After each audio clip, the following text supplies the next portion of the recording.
So, the bottom line is, other species have gone through this maturation process. We are going through it now. Because of both where we are in our travel around the orbit, our orbiting of the center of the galaxy as a solar system, the energies that we've been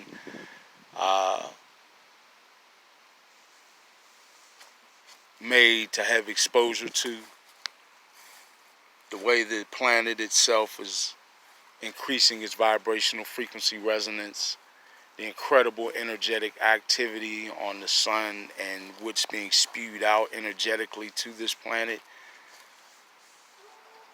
and a host of other things. The way our society has matured and the things we've gone through, the decision points or checkpoints that we've gone through where we could have ended as a civilization, and where humans on this planet or people on this planet have ended several times previously, right? And how we've gotten past that and are in uncharted territory, right? We have to cognize and truly understand at our core where we're at. We're going to go through a process, again, as part of this grand divine system of many processes of our spiritual maturation, where we're going to become part of,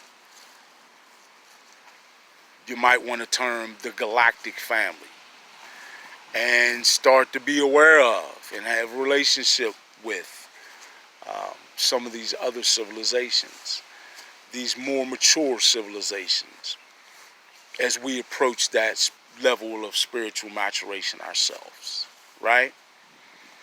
And again, that is what it's all about. That is what it's all about. Whether you get it in 5 lifetimes or 5,000, spiritual maturation is what it's all about, right? So we are going through this as many of those other civilizations have. How exactly this is going to look is up to us and how we manifest it, truly.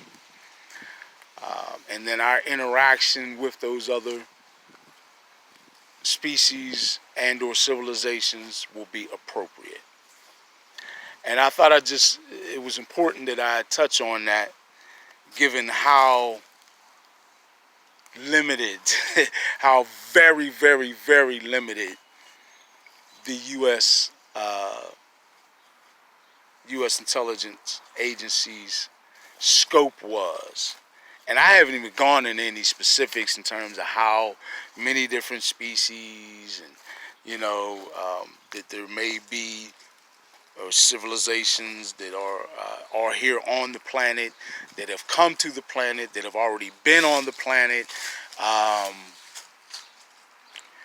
etc., etc., right? I didn't even get into all that. I wanted to make sure we understood the scope of the system that we're a part of, and that all of this is just a collection of processes that are a part of that system designed for our spiritual maturation, as it is for all species or all civilizations, right?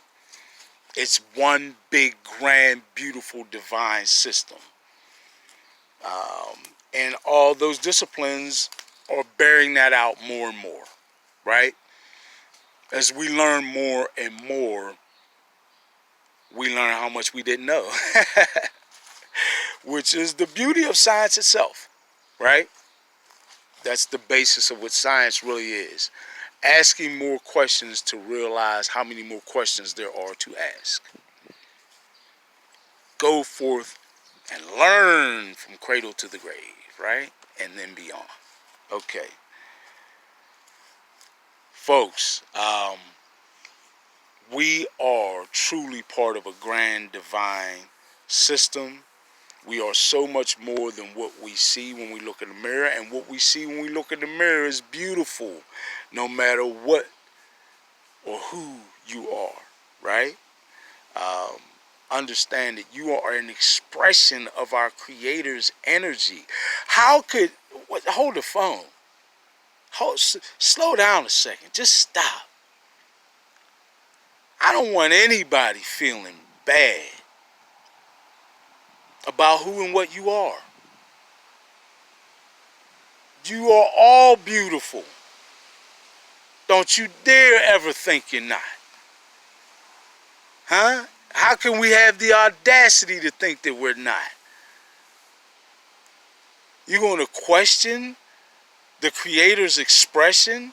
The Creator decided, I'm going to express my energy in this way. I'm going to create this spirit, this spiritual extension of myself, and its expression is this. And we're going to not say that that's beautiful? Come on now. Think about that. When you look in the mirror, you are looking at an expression of the Creator's energy. Doesn't get much more beautiful than that, folks. Life is everywhere, and it's beautiful. Get all these doom and gloom, ideas about the aliens